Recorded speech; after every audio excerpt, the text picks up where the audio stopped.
Cozy. Cozy games have exploded in the past few years. Maybe exploded is the wrong word. Cozy games have been spreading through our hearts and eShops like the warmth from a hot water bottle in a comfy bed. Many share common features such as the ability to nurture crops and develop relationships with town-folky NPCs. They tend to be somewhat open-ended. There are tasks that you can complete and even grind, but there's often opportunities to explore and do different things if the mood strikes you. They can have repetitive game loops, not really in a boring way, but a safe way that means surprises will be pleasant. You can turn your brain off and just feel embraced by the world and its characters. You can challenge yourself to achieve certain things if and when you want to, but there is no real sense of failure. No serious peril. It can feel for many of us like we're constantly swimming against the tide, and if we slip a bit, our lives will fall apart. Sometimes we want a game to serve as an escape from that sink or swim pressure. Most games called cozy are distinctly non-violent. Violence has stressful vibes. If you can kill, you can be killed. That is part of the satisfying thrill of many games that do include violence. The heart-pumping rush of barely surviving a firefight, or the emphatic release of finally taking down a boss after several infuriatingly unsuccessful runs. Those feelings can be great, but they're not cozy. Dragon Quest III: The Seeds of Salvation is the game I have been playing before bed for the past few weeks. It has become my cozy game of choice.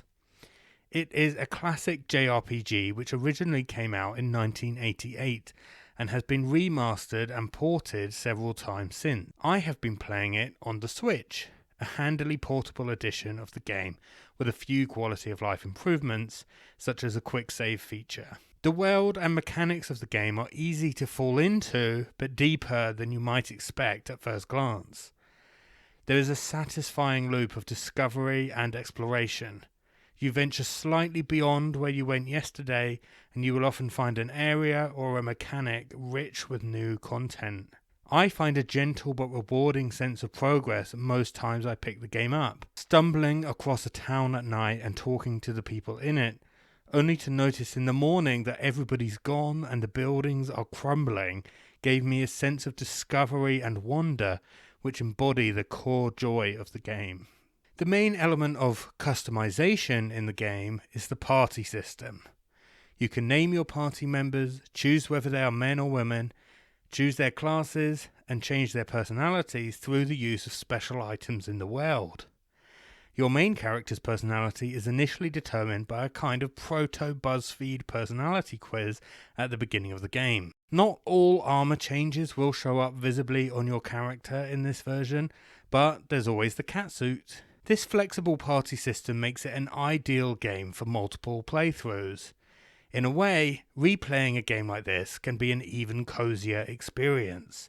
Sometimes familiarity breeds comfort.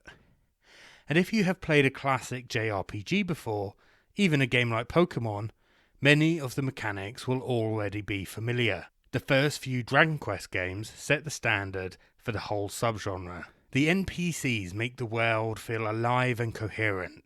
It feels like you are developing a relationship with the world and its mini-societies as you play. There is life to the game as well. Talking to characters is crucial to figuring out what to do next, but there are aspects of emergent storytelling which can pack an emotional punch. Discovering the fate of a star-crossed fairy and human couple who have incurred the anger of the fairy queen adds emotional depth and intrigue. Cozy gamers watching this might raise an eyebrow when I mention that combat is a big part of the game. Crucially, the combat does not engender much feeling of peril. It is turn-based with no time pressure.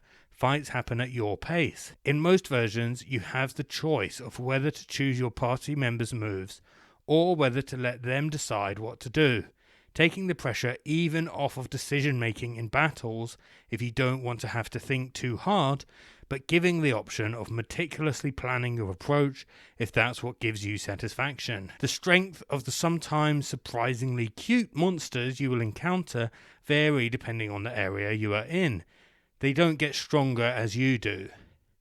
That gives risk-averse players the opportunity to grind to a higher level before moving on to uncharted territory, further taking the stress out of encounters. And tedious encounters with trivially weak enemies can usually be prevented with a spell or a cheap item. What really preserves the coziness of the game's combat is the lack of peril. Yes, your team can be wiped out, but this is at worst an inconvenience.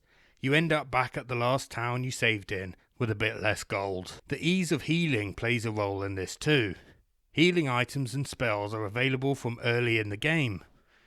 In most towns you can pay a small amount of gold to stay in an inn to heal your whole team at once. And in what is possibly the coziest element of the game, visiting your hometown and talking to your mum will lead to her sending you and your friends to bed, after which you will awaken fully healed, rested, and cozy as can be. 2023 could be the perfect year to curl up into bed with Dragon Quest III, whether it's your first time or for another cozy run through an old favourite. That's because the Dragon Quest III HD 2D remake is expected to release this year. HD 2D is their name for the style Square Enix used in Octopath Traveler and the Live Alive remake. And just look at these graphics. Can you get any cozier than that? While we wait for the remake, I would recommend getting the first two Dragon Quest games on Switch or wherever is convenient for you. They are simpler and much shorter than the third game, but will give you a good grounding in the mechanics of the series and help you enjoy the third game and its references to the first two games even more. Let me know in the comments if you're a fan of the Dragon Quest series and how you feel about the upcoming HD 2D remake. Do you see this game as a cozy one, or am I way off the mark? Also, knowing that I love Dragon Quest III, what JRPGs or other games would you recommend me to try? Let me know below, and don't forget to subscribe to see more videos from Frumious Gaming.